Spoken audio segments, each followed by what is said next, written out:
এই দুনিয়ার পুরো জীবনটা এটা হচ্ছে লালসাময় একটা জীবন, লোভ, মরিচিকা, মায়াজাল। এই মায়াজালে আমরা আটকে আছি, ফলে মৃত্যুর কথা আমরা ভুলে গিয়েছি।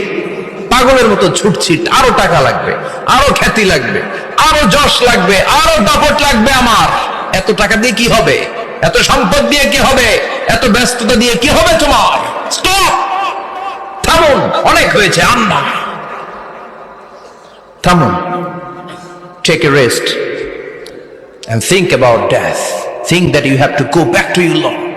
একটু বসেন না, একটু ভাবেন যে আমাকে চলে যেতে হবে, চলে যেতে হবে। এই কোলাহল, এই ব্যস্ততা, এগুলো থাকবে, থাকবো না আমি। সাইয়েদনা ওমর ফারুক বলেছেন, মুতু ক্বাবলা আন তামুতু, মরার আগে একবার মরো। হাসিবু ক্বাবলা আন তুহাসাবু আলাইকুম, তোমার হিসাব নেওয়ার আগে তুমি একবার নিজের হিসাবটা করো না। কাগজ বের করে একটু লিখো না কি কি ভালো কাজ করছিলা, যেগুলো দিয়ে নাজাতের ওসিলা হতে পারে। 1 2 3, আর কি কি আকাম কুকাম করছো দেখো না।